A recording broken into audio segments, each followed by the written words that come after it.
I think now you can hear me. It's been a day. Oh, this is the wrong overlay. Anyway, we will get through this. Still learning. I haven't made it through all of my different lives using the new streaming software. So, Techie Tuesday, just for extra fun, because of the techie aspect of it, is a little different. So, let's see what we got going on here and make sure that we are live and that you can hear me. Okay, I think we're good. We don't sound echoey.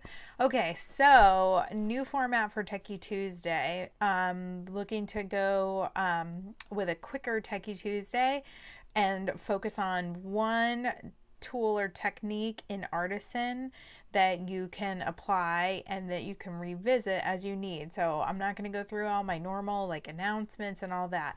If you would love more information on the events that I hold, you can go to DaytonaAreaScrapbooking.com. Super easy to remember, and you can find more information there. So we're just going to hop right into it, hopefully, if all works well. Hold on, because I had to switch around my mic. Now I need to fix the mouse. All right. Let's see how this works. Okay.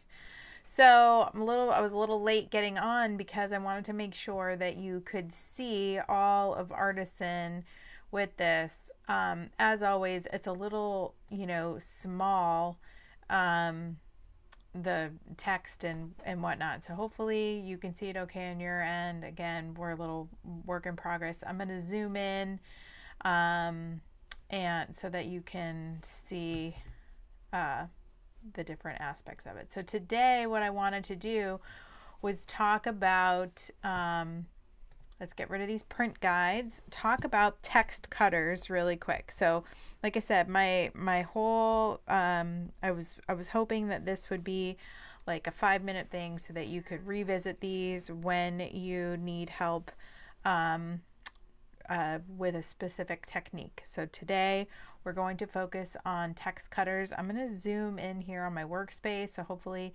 that will help you to see better what I'm doing. So you're going to find the text cutters under the Cut tab. So across the top, remember I always suggest that you go through and you click on all these little tabs on the top. So the first one's File, then Home, then Insert, then Arrange, then Format, then Cut.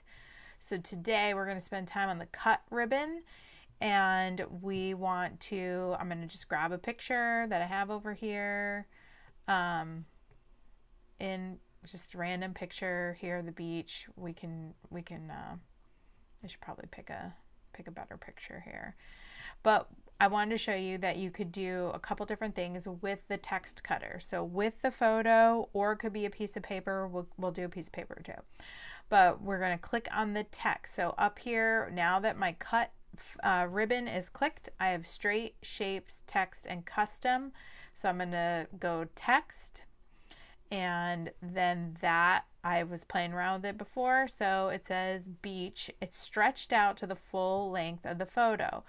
Now, if you've got a really cool beach picture and you want to just cut out the beach part so you can resize the letters, you can use any of the font. So over here in the little text box to the right, it's got Microsoft sans serif picked, sans serif, and then but we can click on it and you have access to all of your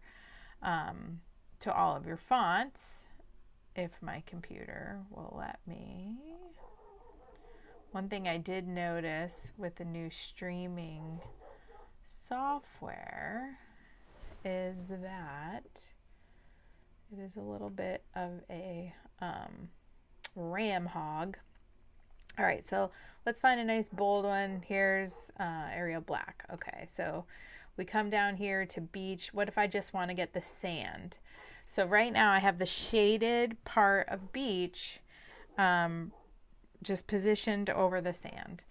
And over here back in my little editing box, I have cut copy. So you can keep the shaded, you can keep the unshaded, or you can keep both areas. Now, if you keep both areas, then what it'll do, it'll cut, but you'll have both of the pieces.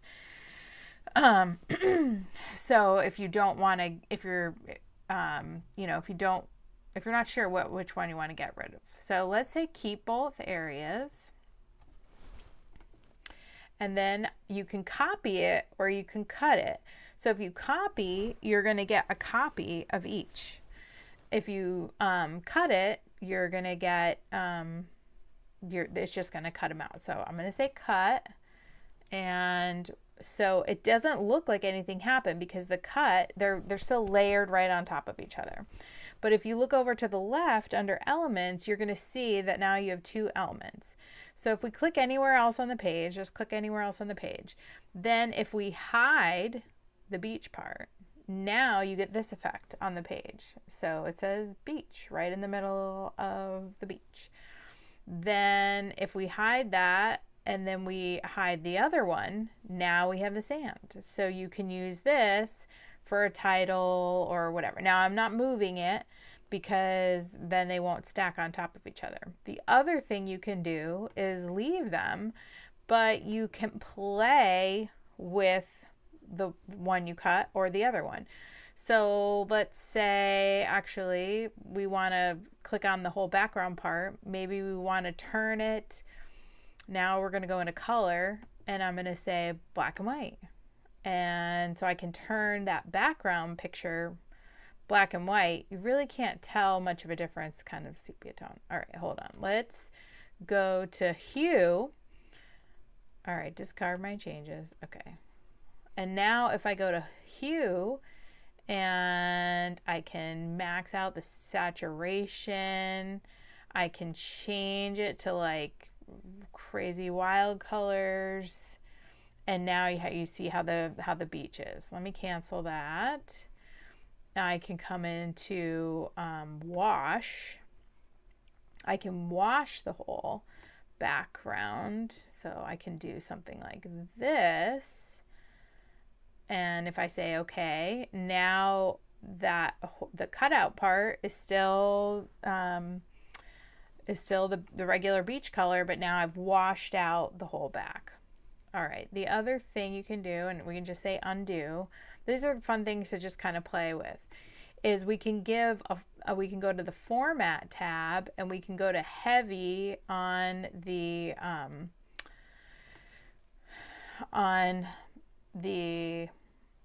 shadow of the beach. And see, I don't know if you saw what I did over here on the left. When it was below, the shadow is kind of hiding behind the bigger picture, but if I drag it up on the left hand side for the elements, now do you see the effect there, where beach is just kind of is just barely kind of highlighted there. See how that looks? So, and then if I tap off it, it's kind of like a hidden word in your picture. So let's start over real quick. Review again. I really wanted to just keep these short, so let me just delete that. So now I have beach. How about since this is on Daytona, I know I have a better picture of Daytona. In fact, let me just go get one.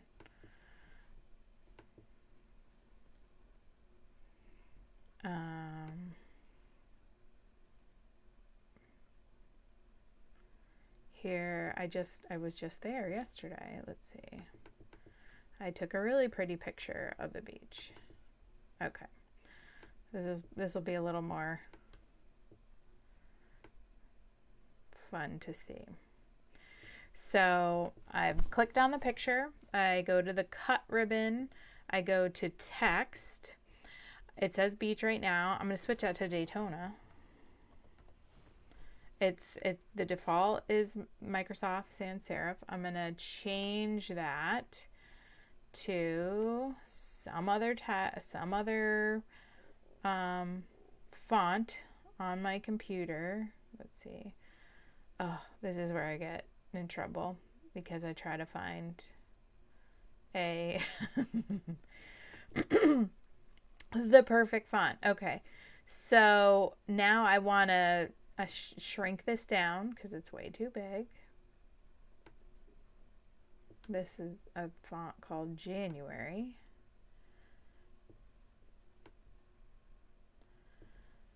I'm going to resize this. Keep going.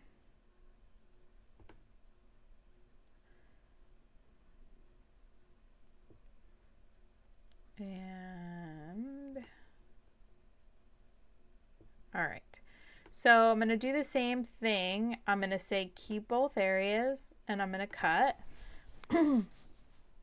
Hit cut them. Now because it's kind of darker, you can see where that cut line is. You can come up here. I could also fill this with a color. So I can come up to the little fill. I can do it with a solid color. Let's say I wanted to do it white. Now I have that look. So of course you could just add a text box like that, but sometimes, you know, playing with the text box, you can really dial in the sizing. Then we can, if I just wanted to get rid of this, I already showed you that. We can get rid of it, and now it has a little bit of the sun. I can do like this, and now I just see the background.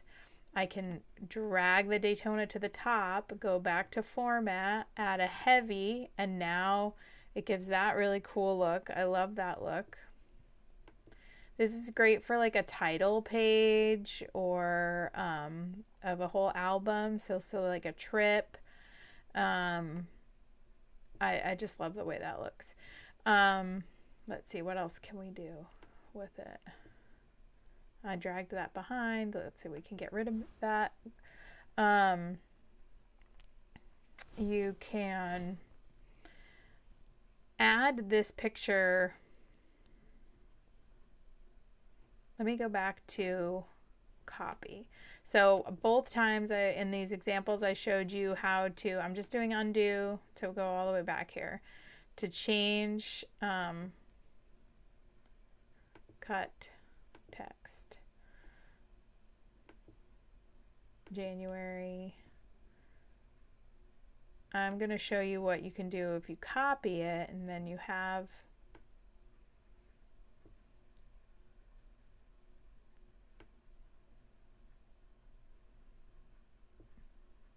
all right. So I'm going to say keep both areas, and instead of cut, I'm going to do copy. And so that gives me a copy of the cut on top of a full picture. So then I can have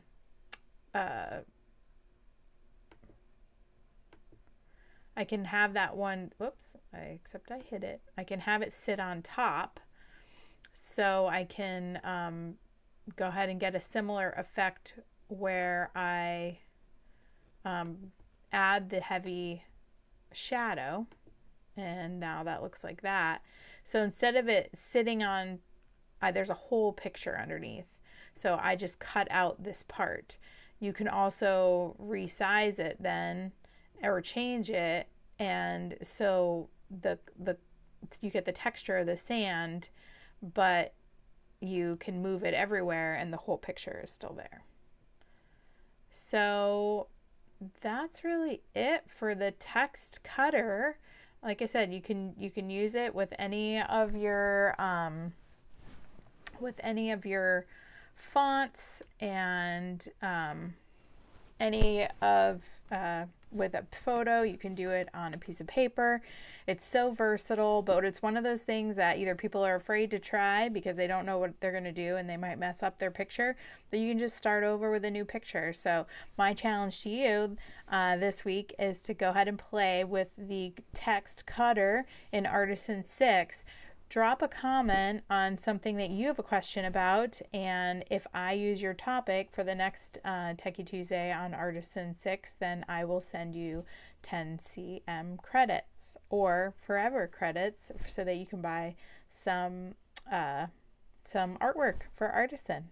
Alrighty, that's all. Hope you guys have a great Tuesday. Until I see you again, stay scrappy, my friends. Bye-bye.